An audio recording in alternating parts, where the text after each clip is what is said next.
Bismillahirrahmanirrahim. Assalamualaikum warahmatullahi wabarakatuh dan selamat tengah hari kepada semua sahabat trader. Hari ini 28 hari bulan Julai 2022 dan sekarang jam pukul 1.29 petang.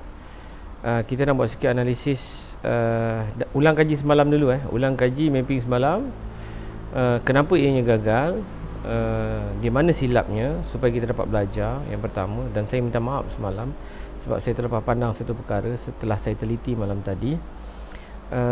Saya nampak saya terlepas pandang satu perkara, dan ini kita kena ingat sampai bila-bila. Kerana apa? Sia-sialah segala kerugian kita jika kita tidak tahu di mana silapnya kita rugi itu. Ianya adalah satu pembelajaran supaya kita lebih faham dan lebih berhati-hati pada masa hadapan. Overconfident adalah satu level yang sangat-sangat berbahaya kepada seorang trader. Ianya menyebabkan kita tidak teliti dalam membuat analisis.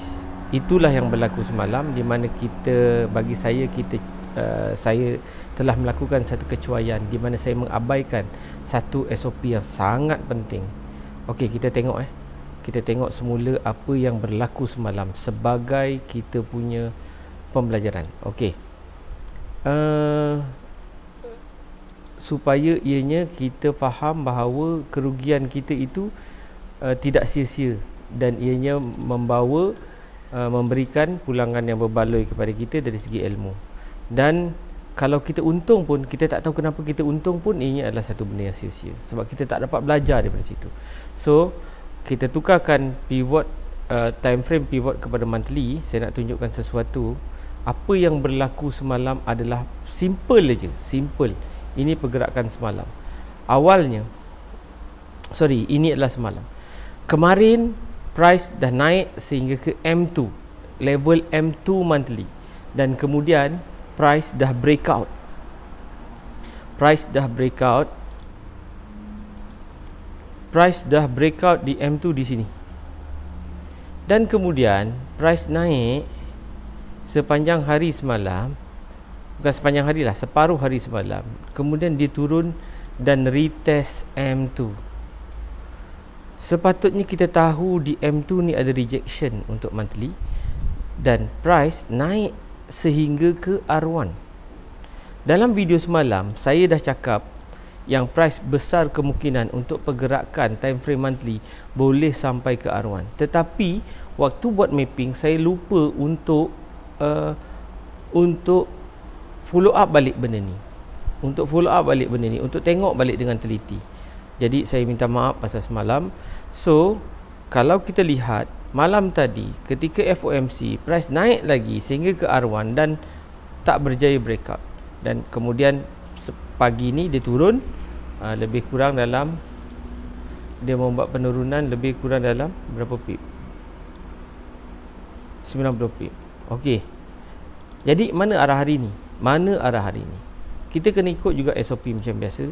Cuma silapnya saya apa? Saya bila tengok pada daily, saya tak tengok pada H1 time frame kecil untuk pivot monthly supaya kita nampak breakout dan juga reject.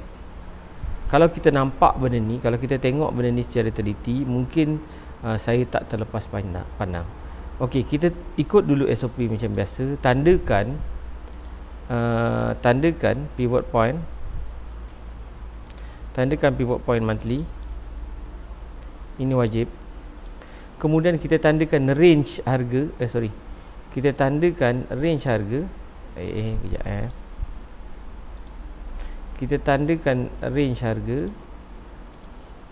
Hari ini dia berada di R1 dan juga antara R1 dan M2. Okey. Dan ini kita ingat. Kita tanda 3 ni je. Lain-lain kita jangan tanda. Okay. Kemudian kita tengok pada time frame kecil, berlaku rejection di atas ini. Ada besar kemungkinan kena ingat ini, jangkaan dia adalah price mungkin boleh naik ke sini dan kemudian turun. Mungkin ataupun turun separuh ataupun naik. Itu kita kena tengok dekat mana? Dekat time frame weekly. Ataupun mungkin price turun dulu, cari sini dan kemudian dia naik. Kita tak tahu. Kita tengok dekat weekly punya pivot pula. weekly punya pivot. Sekejap indicator list, tukarkan kepada weekly pivot. Kita nampak di sini price sedang berada di antara M2 dengan higher price malam lah kan. Kalau kita tengok atas higher price, dia ada R1 weekly.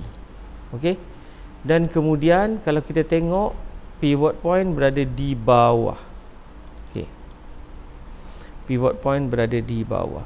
Jadi untuk weekly dia belum sampai pun, sorry, kita tukarkan color dulu takut keliru.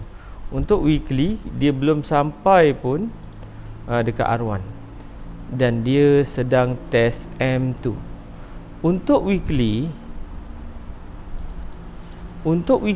ada besar kemungkinan pergerakan price ini, ingat tadi pergerakan price monthly, ini adalah kemungkinan pergerakan price untuk weekly. Besar kemungkinan dia boleh jadi, kejap saya tandakan ni.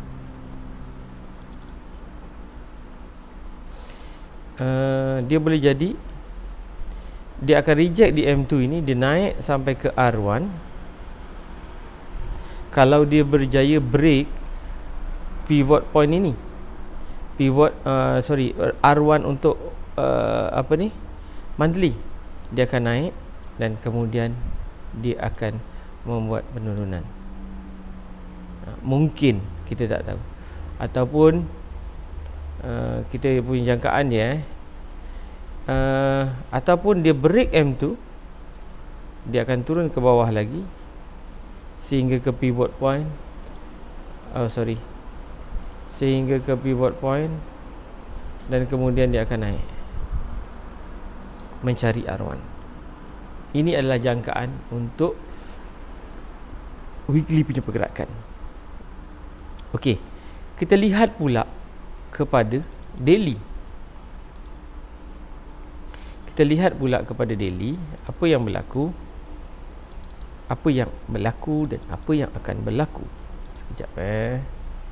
Untuk daily, kita lihat pivot point di bawah sini. Pivot point di bawah sini. Manakala untuk monthly punya R1 adalah di sini. Okey, monthly punya M2, weekly punya M2 adalah di M1, M2 adalah di sini. Monthly punya weekly punya M2 adalah di sini. Pivot point dia adalah di sini. Kita kena tunggu price ini break dulu. Sekiranya price ini break, di mana tempat kita nak tunggu? Saya jangkakan ianya akan jadi seperti ini, di mana di sini akan jadi satu zone yang besar. Kalau kita tengok di sini zone ini besar, kecilkan kepada pivot point, jadi kita tunggu di area sini untuk kita buy. Mana target TP kita? Target TP kita maksimum adalah di M2. Sebab apa? Sebab kita kena tunggu dia breakout monthly punya pivot ini dulu. Dia macam ni.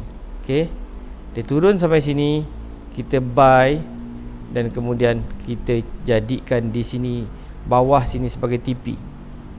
Ini.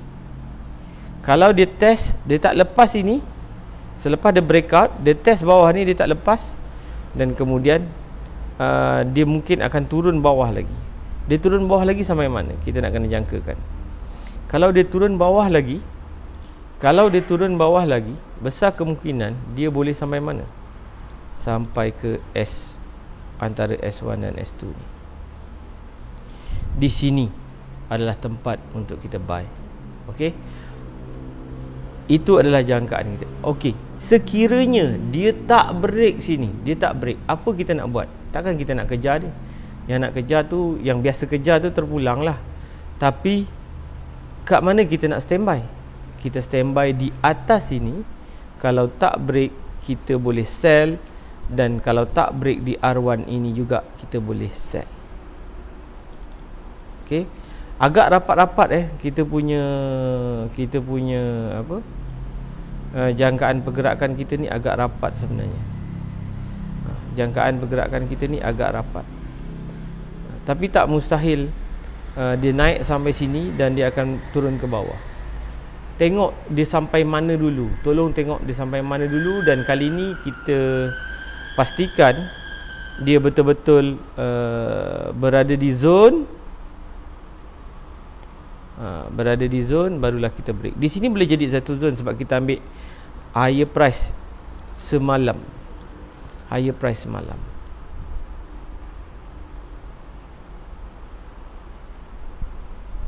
Dan di R1 ini juga boleh jadi satu zone.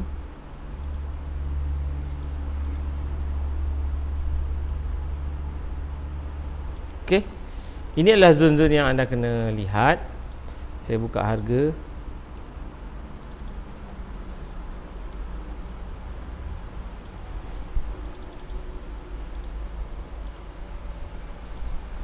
Okey, ini adalah zone-zone yang anda kena lihat. Kita kena perhatikan dan make sure dia masuk zone, baru kita cari entry. Dan jangan gelojoh, jangan gopoh.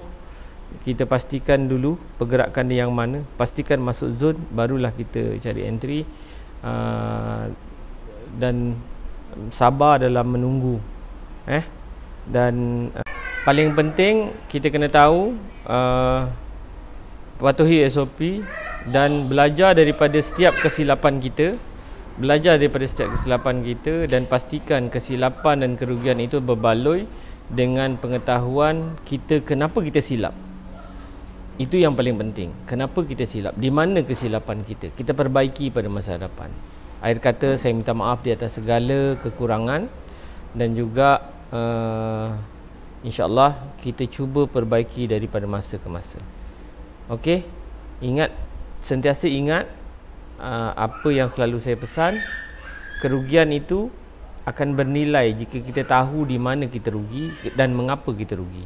Keuntungan itu tidak akan bernilai sekiranya kita tidak tahu kenapa kita untung dan bagaimana kita boleh untung. Okey? Assalamualaikum.